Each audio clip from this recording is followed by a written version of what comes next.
existe. O vírus pode estar contido dentro do anexo e não no corpo da mensagem de e-mail. O vírus vem no anexo do e-mail, aqueles arquivos que eu atacho, que eu anexo à minha mensagem.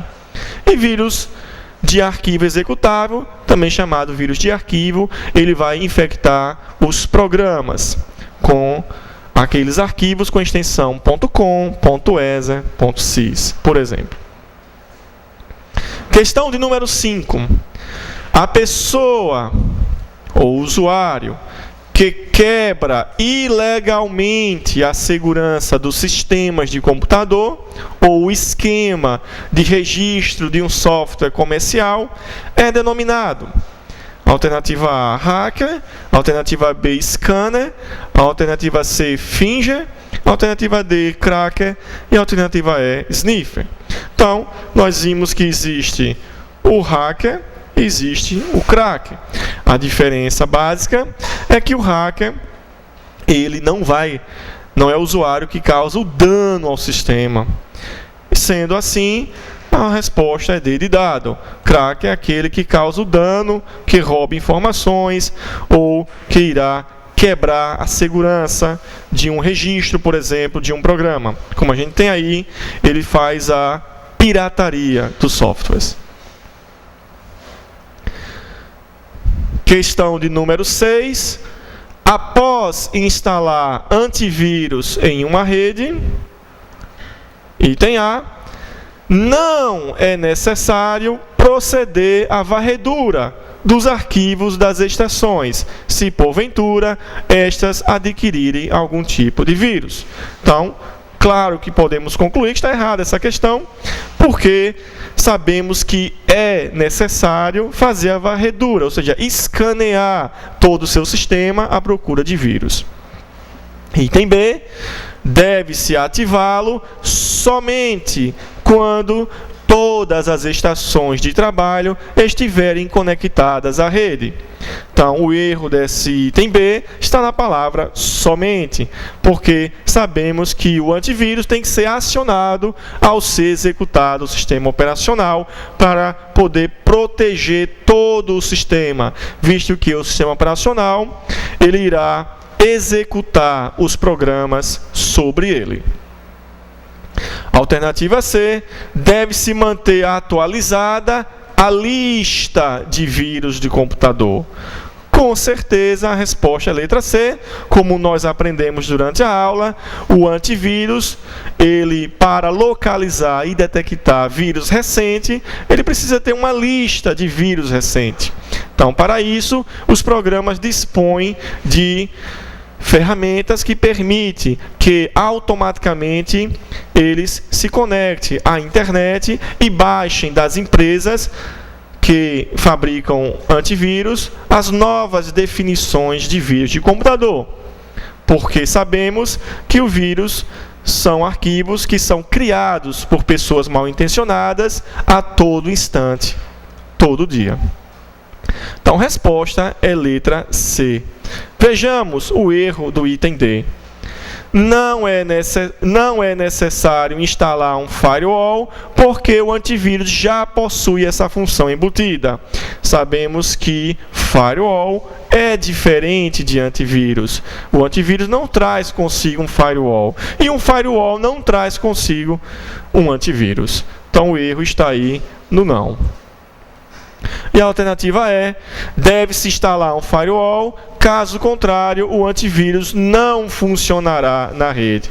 Então, o erro está na palavra deve-se e na palavra não, porque não é necessário instalar um firewall para o antivírus funcionar.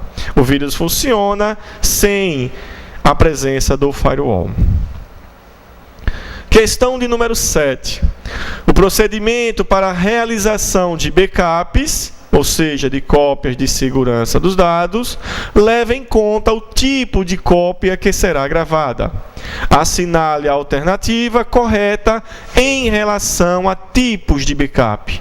Então, ele quer saber os tipos de backup que existem. E nós aprendemos durante a aula que são 5. Existe o backup total ou normal, existe o backup incremental, o diferencial, o backup de cópia e o backup diário. Então, nós podemos afirmar, sem sombra de dúvidas, que a letra A está correta, porque ele lista 3 tipos de backup existentes: o diferencial, o incremental e o total. Na alternativa B, nós aprendemos que não existe backup simples, nem também chamado backup completo ou backup parcial. O item C também está errado, todas as 3 opções: o parcial, online e offline. E a alternativa D, o backup decremental não existe. E no item E, o simples e o decremental. Então, podemos perceber que uma das técnicas utilizadas para resolver questões é esta. Primeiro, analisa bem a pergunta, marcando palavras-chave para que o usuário possa focalizar e não fugir do assunto relacionado. E, indo às alternativas, procurar aquelas que são absurdas, aquelas que não têm nada a ver com a questão, sobrando algumas. Por exemplo, podemos eliminar aí o item B e o item C, que são coisas absurdas, deixando apenas a A, a D e a E. E aí o candidato irá focar apenas nessas 3 alternativas e ver aquela que é a mais correta. Questão de número 8. Mensagem não solicitada que se passa por comunicação de uma instituição conhecida, como um banco, empresa ou site popular, e que procura induzir usuários ao fornecimento de dados pessoais e financeiros. Então, nós temos a alternativa A, spam, que nada mais é que a técnica utilizada para o envio de milhares de mensagens ao mesmo tempo, deixando sua caixa de mensagem cheia e lenta. Nós temos o worm, que é um arquivo que se autocopia para a memória RAM, deixando o computador e o processamento lento.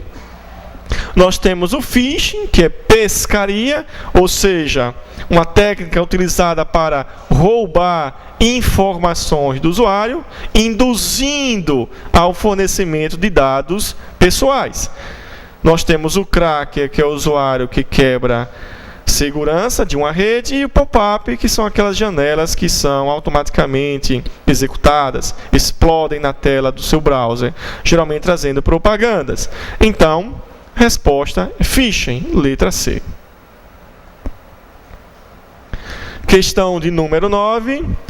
Programa capaz de capturar e armazenar as teclas digitadas pelo usuário no teclado de um computador, normalmente condicionada a uma ação prévia do usuário, como, por exemplo, após o acesso a um site de comércio eletrônico ou internet bank, para a captura de senhas bancárias ou números de cartão de crédito. Então, nós temos aí, por exclusão, Sniffer, que é o programa que irá farejar a rede, os pacotes que trafegam na rede e roubar aquelas que interessam ao usuário com más intenções. Podemos eliminar pop-up, como nós já vimos, são aquelas janelas que explodem na tela. Podemos eliminar o firewall, que serve como segurança e não para roubar informações. E sobrou a alternativa D, keylogger, e a alternativa E, adware. Então, o adware é programa que irá exibir na tela do usuário informações do tipo comerciais ou propagandas. Então, resposta D de dado, keylogger. Key vem de tecla, de teclado. Então, keylogger é o programa utilizado para capturar informações do usuário, como vimos no enunciado da questão. E, finalmente, a questão de número 10 diz assim: software especificamente projetado para apresentar propagandas constitui uma forma de retorno financeiro para aqueles que desenvolvem softwares livres ou prestam serviços gratuitos.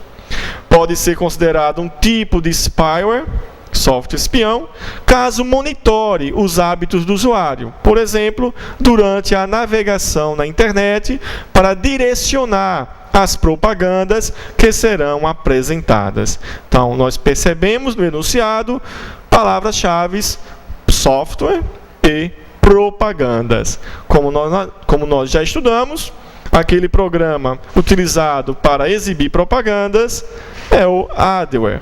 Então, resposta é D de dado.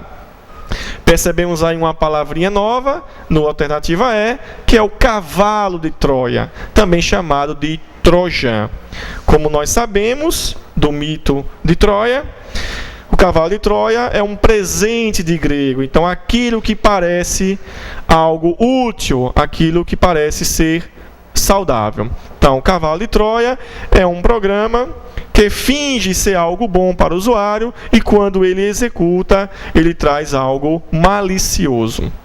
Então, concluímos assim a parte de segurança, resolvendo questões de provas de concurso, onde eu escolhi provas principalmente da Carlos Chagas, da ESAF, que tratam sobre este assunto. Então, vamos dar início ao nosso módulo que fala sobre o Linux. É um assunto que está caindo em algumas provas de concurso, principalmente provas de nível federal. E nestas provas, eles geralmente falam sobre conceitos e algumas ações que são diferentes do sistema operacional Windows. Então, vamos aprender algumas coisas importantes, bem relevantes, que caem nestas provas. Linux. Conceito. O Linux é o kernel de sistema operacional compatível com o Unix, que foi criado por Linus Torvalds para que o GNU pudesse ser executado em um computador pessoal comum. GNU é o projeto de construir um sistema operacional inteiramente livre, compatível com Unix, iniciado em meados dos anos 70. Por isso que vem a palavra Linux, derivado do seu criador, Linus Torvalds. Características dos softwares livres, visto que o Linux é um software livre. Então, software livre é aquele programa que pode ser usado para qualquer finalidade. Também pode ser estudado plenamente, ou seja, possui o código-fonte acessível a todos. Pode ser alterado em sua totalidade e pode ser distribuído livremente. Diferentemente dos softwares proprietários, que são fornecidos com restrições de uso, como também possui licenças por usuário ou por computador. Possui termos de não divulgação.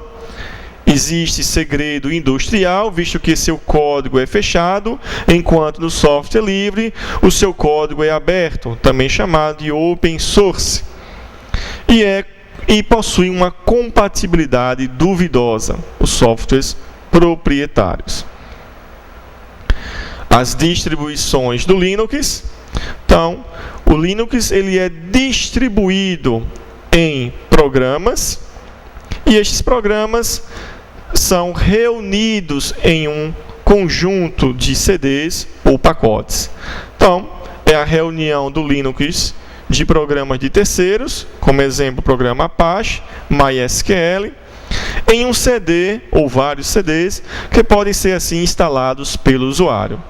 Exemplos de distribuições do Linux, nós temos o Red Hat, que é dos Estados Unidos, Debian, também de uma empresa dos Estados Unidos, o SUSE, da Alemanha, o Mandrake, da França, o Slackware, da Alemanha, o Ubuntu, do Brasil, e o Curumim também do Brasil, sendo esses dois últimos brasileiros utilizados inteiramente em CD. Isso quer dizer que nós podemos utilizar o Linux totalmente em CD, sem precisar instalar no computador.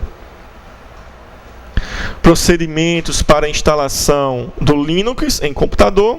Então, primeiro nós temos que verificar se os componentes do hardware do computador serão suportados pela versão do Linux que nós estamos desejando instalar. Isto porque nem todos os fabricantes de hardware criam compatibilidade com o sistema operacional Linux. Segundo procedimento, devemos particionar o HD, ou seja, precisamos dividir o HD em partes para que ele possa suportar uma instalação do Linux. Depois do particionamento é feita a formatação e depois a cópia dos arquivos do sistema operacional. Terceiro, devemos configurar o gerenciador de boot. Nós aprendemos que boot é a inicialização do sistema e quando nós instalamos uma versão do Linux, após a instalação, é feita a configuração do gerenciador, que é um programa que irá permitir que o Linux possa ser utilizado com outros sistemas operacionais. Por exemplo, podemos colocar o Windows e Linux na mesma máquina. Para isso, utilizamos o gerenciador. E o mais utilizado, no momento, é o gerenciador Lilo ou Grub. Quarto procedimento, nós devemos escolher os pacotes que serão instalados na versão do Linux. Então, o Linux traz consigo vários programas, como nós já vimos, não só o sistema operacional, como programas aplicativos e utilitários de terceiros. Então, nós podemos definir que pacotes de aplicativos queremos instalar em nosso computador. Então, o Linux traz uma variedade de sistemas que foram desenvolvidos por pessoas que permitem que estes possam ser utilizados por usuários. E quinto, finalmente, definir a senha de root. Então, a senha de root, nós iremos ver mais adiante, é o usuário, o administrador do sistema. Então, é o único usuário autorizado a mudar configurações e instalar programas no sistema operacional. A senha de root, com ela não é possível utilizar o Linux sem ter um nome de usuário e a sua senha. Não se deve utilizar o root para tarefas corriqueiras, pois qualquer engano, seja vírus, tem plenos poderes do sistema. Crie um outro usuário na instalação e use este usuário. Assim você fica protegido dos seus próprios erros. Então, através da definição do root, ou seja, do administrador do sistema e sua senha, nós podemos proteger o nosso computador e nosso sistema de invasões e de instalação de programas maliciosos em nosso computador. Agora, características do Linux.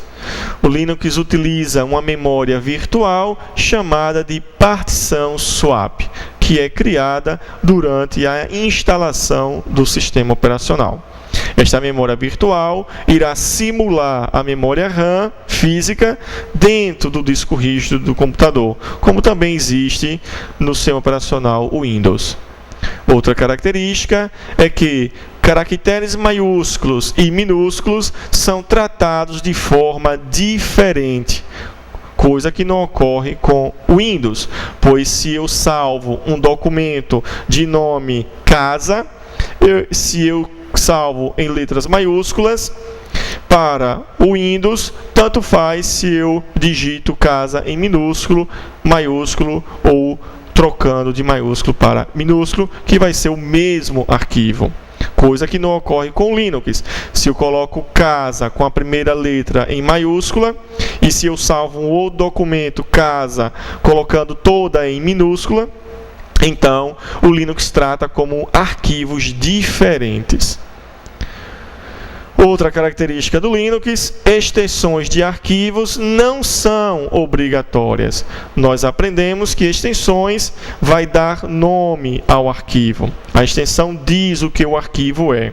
Por exemplo, no Windows nós temos a extensão .doc, que diz que o arquivo é um documento. No caso do Linux, as extensões não são obrigatórias. Porém, podemos colocar. Arquivos terminados com asterisco são considerados como arquivos executáveis. E arquivos terminados com um ponto são considerados como arquivos ocultos no Linux. O Linux suporta partições FAT, VFAT e FAT32, como também é utilizado no ambiente Windows. Ele não funciona com partições NTFS. Pode ser instalado juntamente com o Windows no mesmo computador. Então, as partições mais utilizadas no Linux são a EST, EST2 e EST3. Utiliza-se o Shell, que é uma área do usuário, uma interface gráfica para o usuário. O Shell permite a intermediação entre o usuário e o sistema operacional. Por exemplo, quando apresenta um prompt, o fundo de tela preta, com os caracteres que permite inserir comandos. Ou uma janela com objetos que permite interagir com o sistema operacional. E o kernel, que nada mais é que o núcleo do sistema operacional. Na verdade, o Linux é o kernel, é o seu núcleo que foi desenvolvido por Linus e outros programadores na atualidade que fazem mudanças importantes para o sistema operacional. Então, o kernel, junto com o Shell e outros aplicativos, formam uma distribuição do Linux, como nós já aprendemos anteriormente. E o Linux permite criar partições para um disco.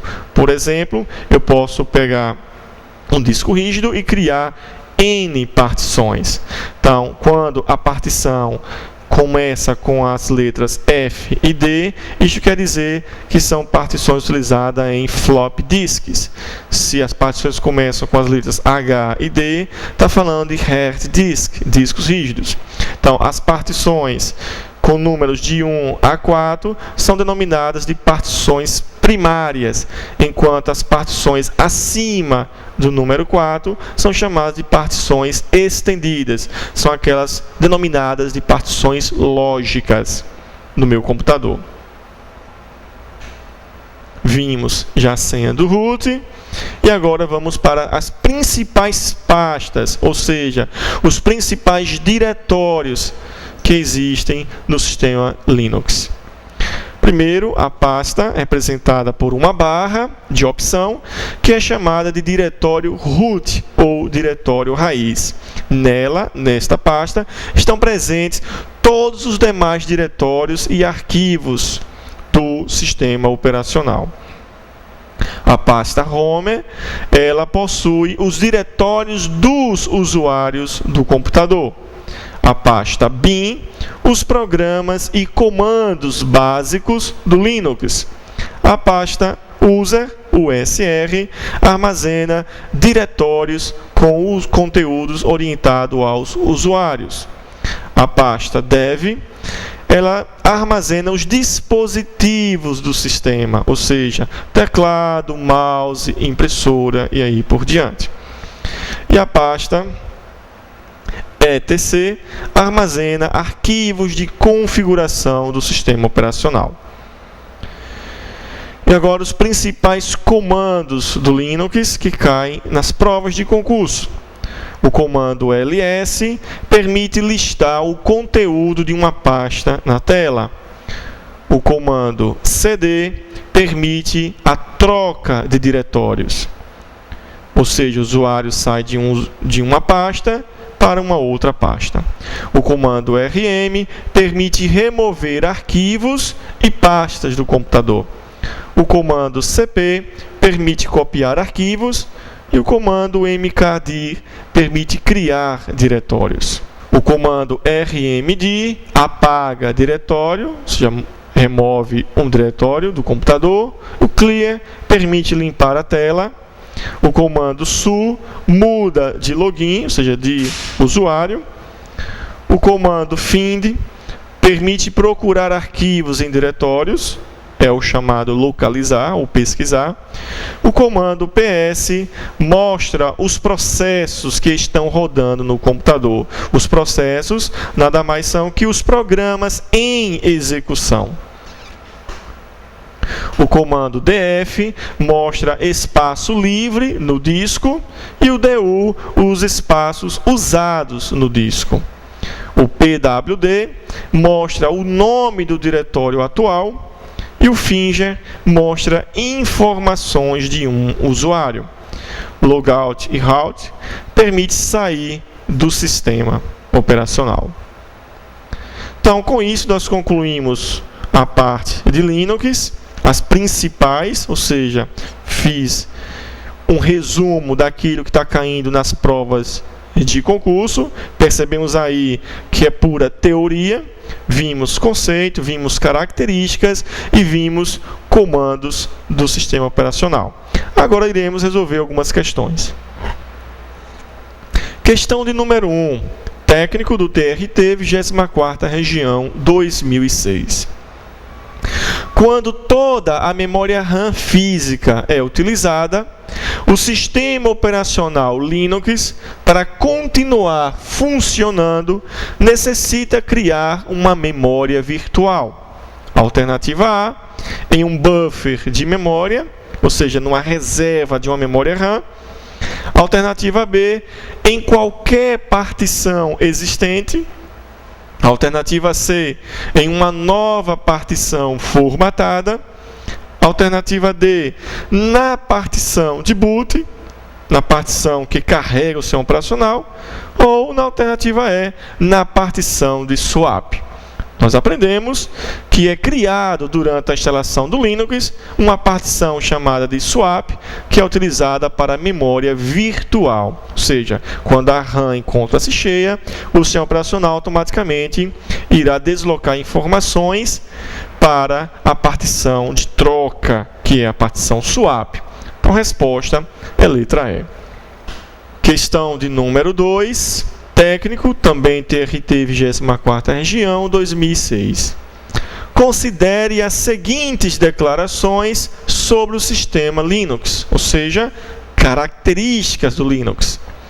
Primeira, os caracteres minúsculos e maiúsculos são tratados de forma diferente. Claro, está certa essa afirmativa. Nós aprendemos que sim. Alternativa 2. Não existe arquivos com a extensão .exe para programas executáveis. Então, esta afirmativa está errada, porque existe sim, contudo, não é obrigatório. Alternativa 3. Os arquivos que terminam com um asterisco são considerados ocultos. Está errado. Oculto possui um ponto. Asterisco indica arquivo executável. Então, 1 e 3 estão corretos. Resposta é letra C de casa.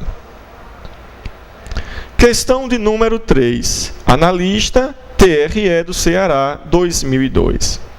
A instalação do sistema Linux, juntamente com o sistema Windows, no mesmo computador, é denominada alternativa A, Dual Boot, alternativa B, Lilo Boot, alternativa C, Dual System, alternativa D, Lilo System. Então, percebemos aí que a fundação utilizou muito a palavra boot e utilizou muito a palavra system. Nós aprendemos que o boot quer dizer carregar o sistema, e nós sabemos que quando instalamos sistemas operacionais no computador, quando acionamos o botão Power, o processador irá buscar esse sistema operacional, iniciando seu carregamento. Então, com certeza utilizamos a palavra boot. Contudo, para utilizar mais de um sistema operacional na mesma máquina, é importante a utilização de um gerenciador de boot, como nós aprendemos. Existe o Lilo no Linux, como também o Grub, só que eles são gerenciadores de boot. Então, a resposta não é B de bola, visto que a pergunta está falando sobre uma palavra, um termo utilizado quando se faz a instalação de vários sistemas operacionais da mesma máquina, como no caso do Linux e Windows. Então, mais de um ou dois, nós temos aí a palavra dual. Então, a resposta é letra A. Questão de número 4, analista do TRF, 5ª região, 2003. A estrutura de diretórios do Linux para armazenar os arquivos do sistema em pastas do sistema e os arquivos pessoais em pastas particulares deve, ideal e respectivamente, utilizar os diretórios. Então, vimos durante a aula que o Linux traz alguns diretórios que são diretórios padrões. E nós aprendemos que o diretório raiz, representado por uma barra, é o diretório utilizado para armazenar as informações do sistema. E o diretório home, utilizado para armazenar as informações pessoais de cada usuário cadastrado no sistema. Então, a resposta é B de bola. Questão de número 5, técnico TRF 5ª região, 2003. Normalmente, um detalhe importante antes de iniciar a instalação do Linux é: alternativa A, verificar se os componentes do microcomputador serão suportados. Alternativa B, escolher os pacotes que serão instalados. Alternativa C, configurar o gerenciador de boot. Alternativa D, definir a senha de root. E a alternativa E, particionar o HD. Então, todas essas alternativas estão corretas, só que a pergunta está falando daquela que é importante, um detalhe importante, a mais importante de todas. Então, de todas estas aqui listadas, a mais importante é a letra A, visto que ela irá iniciar todo o processo. Se eu instalo o Linux em meu computador sem antes verificar se o hardware irá suportar, com certeza nós iremos ter alguns problemas de ordem física e lógica na execução desse sistema operacional. Por exemplo, se o Linux não suportar determinada característica da placa de vídeo, esta placa de vídeo não irá ser utilizada pelo sistema quando instalado. Então, devemos verificar isso antes. Então, resposta é letra A. Questão de número 6, técnico do TRE, 2ª região, 2004. O componente operacional do Linux que interpreta os comandos digitados por um usuário e os encaminha para execução denomina-se. Então, está falando sobre um componente que irá intermediar a troca de informações entre o usuário e a máquina. E nós vimos que o sistema operacional Linux é dividido em 3 partes. Nós temos o kernel, que é o seu núcleo, onde tem as instruções mais importantes. Nós temos o shell, que é a parte GUI, ou seja, a interface gráfica do usuário, utilizado para intermediar a troca de informações com o próprio sistema. E nós temos os aplicativos ou utilizados pelo próprio usuário. Sobre o GUI, sobre a interface gráfica. Então, a resposta é letra C, o shell. É ele que irá interpretar os comandos digitados pelo usuário, irá enviar para que o kernel, ou seja, o núcleo, possa assim agir de forma correta. Questão de número 7, auditor fiscal de controle externo, Tribunal de Contas do Piauí. O diretório principal do sistema Linux é, respectivamente, denominado e representado por. Então, está falando sobre pastas do sistema operacional Linux, e nós aprendemos que a pasta principal do Linux é chamada de pasta raiz e é representada por uma barra, a barra normal. Então, a resposta é D de dado. Questão de número 8, técnico, programação, TRE de Minas Gerais. Um computador com o sistema Linux não deve ser desligado diretamente sem usar o comando. Então, nós aprendemos durante o curso que existem determinados comandos que são utilizados para se desligar o sistema. E nós vimos que é utilizado o comando shutdown, halt, como também o comando power off. Então, a resposta é B de bola. Qualquer um destes, shutdown, halt ou power off, podem ser utilizados para desligar o sistema. Só que ele fala de um componente que não deve ser desligado. Então, ele está falando do quê? Do computador. O computador não pode ser desligado diretamente, sem antes poder utilizar um destes comandos. Então, B de bola é a resposta. Questão de número 9, também técnico do TRE de Minas Gerais. Um arquivo oculto que não aparece nas listagens normais de diretórios no GNU Linux é identificado por alternativa A, um ponto no início do nome, alternativa B, um hífen, também no início do nome, alternativa C, um underline no início do nome, alternativa D, uma extensão, .id, e a alternativa E, uma extensão .occ.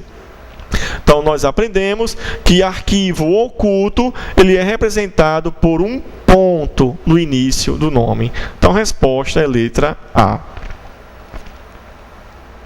Finalmente, a questão de número 10, também técnico do TRE de Minas Gerais.